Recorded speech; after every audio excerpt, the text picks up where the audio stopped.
In this video of the Better Photography Weekly Challenge, we will be discussing the winners and honorable mentions of the contest, The Silence of Objects. Our judge and mentor is Nurpur Kulkarni. A fine art photographer from Mumbai, Nurpur holds a degree in BFA in Applied Arts and Photography. She was recently a part of a group exhibition titled Resilience in Hyderabad. A freelance photographer, her current project chronicles her grief following her mother's demise. Hello and welcome. Hi, Nilofar. Hi. So what were your thoughts about the overall entries that you've seen?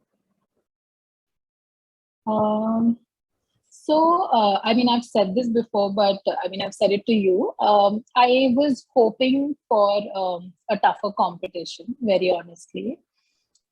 Having said that, I feel because it was such a broad topic, hence I was expecting a broader, a wider range of objects or the way they've been, placed and shot. So I was not extremely, it was very easy for me to, it was very visible and evident.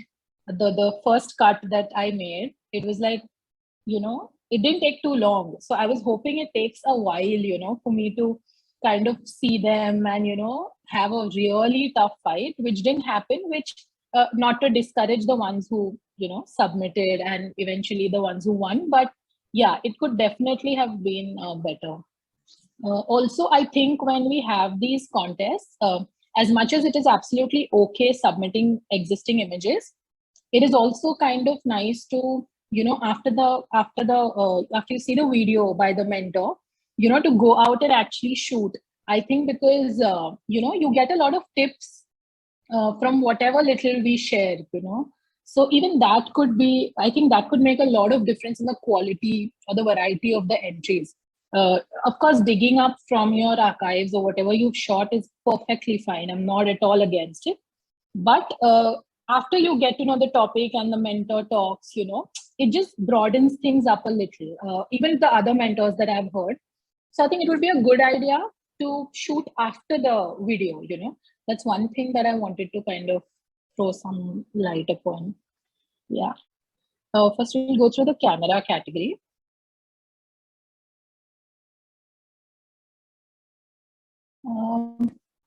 So this was quite an interesting object. It is very, very like out of nowhere. I see the, I see the statue and just the head of the statue literally like stuck between these, very living, breathing, roots of this tree. So this is extremely, I found this extremely intriguing.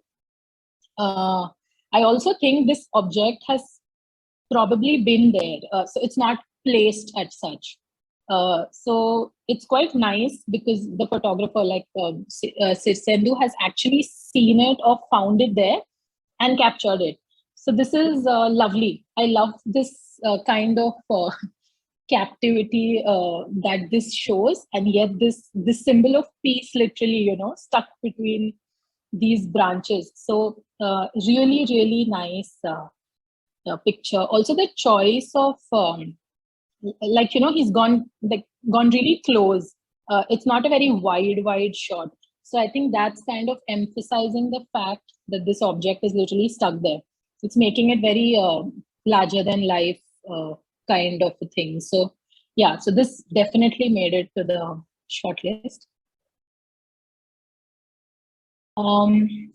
I see a lot of effort gone in here in terms of placing the objects or kind of even making the objects, or the choice of there's use of glass, there's use of this wire, there's use of I see a tiny boat there, I think, which is either metallic or of paper. I can't really understand, but I see there's a lot of effort gone here in one, sourcing these objects, placing these objects, trying to kind of understand how these objects will reflect light, and maybe even making the objects, because this wire-like thing, it looks like, it's made and then this whole layout has come to be. Of course, there could be ways in which you could enhance this object, or you could even maybe make like a series, considering this is working really well here. So yeah, I mean, I like the effort mainly that has gone into this shot. Yeah, moving on. So I mean, I had two minds. Like when I saw this, what I really appreciate was that here the object has literally become like the frame through which you can see the monument behind. So it's quite an interesting way in which the shape of this object has been used to, you know, look through. He's literally like looking through the object. So there's a very interesting perspective, though there's a lot of disturbing elements, like there's a lot of people around and all of that, but it's still fine because this object is filling way more of the frame than all these other things. So yeah, like really nice, interesting composition, nice way to make it look larger than life. And yeah, it's a nice, interesting shot. So yeah, I really loved the simplicity of these two objects, and the way he has shot it. I think it doesn't have to be, like we also discussed in the video, it doesn't have to be very complicated. It could just be something that exists in your space and that talks about the person who lives there, or there's a wonderful way in which this person has actually found a way to hang the comb there, and also the mirror is right there. So I know that this person quickly like pulls the comb from there and combs his or her hair and goes off. So though it is not a very though there's not too much happening in the image, there's beautiful light on the mirror, there's a lot of clean space around, and it's just very interesting how that nail, the whole mirror, and the comb has come together in a perfect horizontal vertical kind of a way to make this image. So I really liked this one as well. Moving on to the smartphone category. So when you look at this image, again, there is not a lot happening, but just the way this chair is being kept there in one space which doesn't have a roof really makes me wonder, was this a house? Was this like what was this space? There's no roof anymore, and there's just a chair there, which is also absolutely broken. No backrest, no seat, nothing, out of nowhere. So I really think, though the chair is like our object is occupying really a tiny amount of space there, it's really the first thing I see. It's quite interesting. And raises a lot of questions as to how this came to be there and what is this space. Beautiful way in which it is shot. I see the perspective is also interesting. I don't see too much of the space, and I see the sky. I think this image would not have been as effective if that sky above was not seen. It would be very flat. So I really like the way this is being composed. And of course, the object. I think the object is really interesting. This again, nice hard light falling on these spoons that have been hung in a really nice manner, almost as per their height, and they're casting shadows which totally don't look like the objects themselves, which is really making this stand out. They almost look like some axe or something sharp. So the shadows have worked very well here. The harsh light has worked very well here. The way the spoons have been arranged has worked very well here. Again, a very simple picture, but it really made it to the cut because it just looks really, really nice.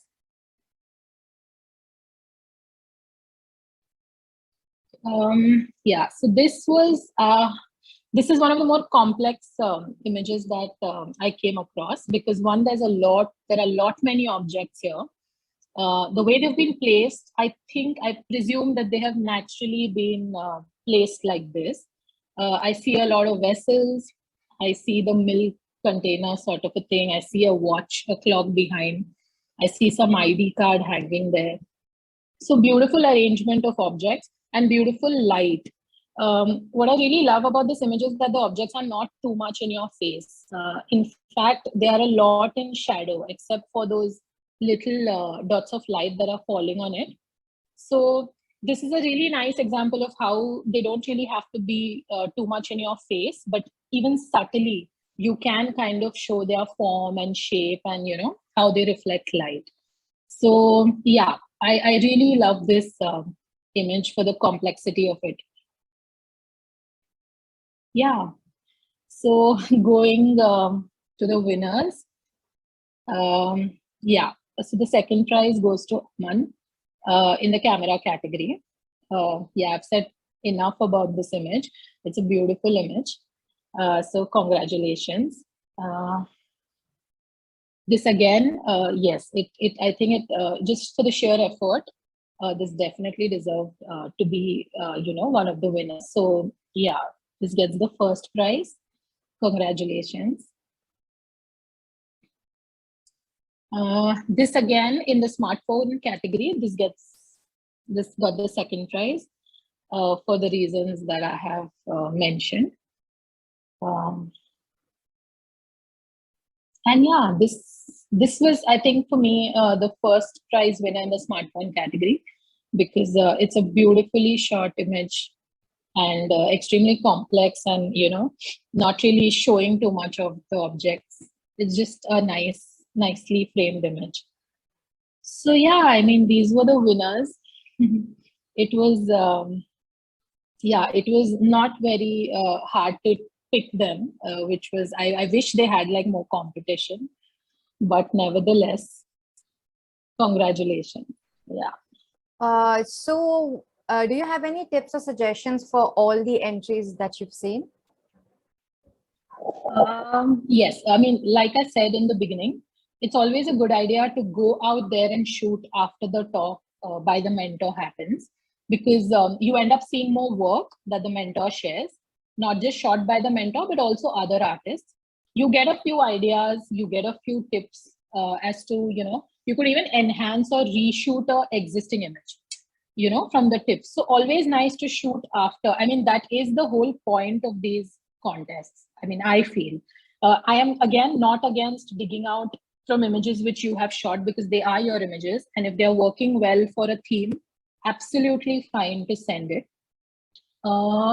Again, we saw a lot of irrelevant imagery which really had nothing to do with our topic, and that is something I think participants should try to, kind of not do, respecting the whole spirit of the competition, and also to make the competition tougher, because the minute you send some random imagery, the final cut, the winners also become very evident, and I think that really kind of, the whole hampers the whole enthusiasm of everyone. So I think it would be nice to give it a thought. You have a lot of time to submit. You can shoot, you can reshoot. So it should not be done in a hurry. That's one thing. Um, Secondly, it is also very nice to literally, like the presentations that the artists or the mentors make. You could even pick one particular point. So not like imitate work of someone, but get your inspiration from some particular point that we discussed in the PPT, and try to broaden it. So and also, like, that PPT stays, right? You can always keep going back, shooting. It's there on Instagram, it's there everywhere. So I think going through it again, or bits that you like, if it's a very long one, just go through bits and try to just do it. Apart from that, I think post processing and all of that is fine. I mean, at least in this category that I saw, there's no end to really enhancing an image. There's no end to editing per se. So it's nice. I mean, I think contestants know where to stop, at least in these set of images that I saw. Nobody's gone over the board, or so I think editing wise, fine. Composition wise, really good. I mean, I was really happy with the way images were composed.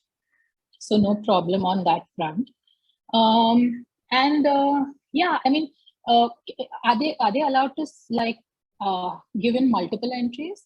Like one person can give in multiple Yeah, entries? they can. Yeah, so then I think that's a wonderful thing. I mean, it literally increases your chances. So I don't know how many do it. I didn't see a lot many multiple entries. Of course, I saw some, but those multiple entries were variations of the same shot.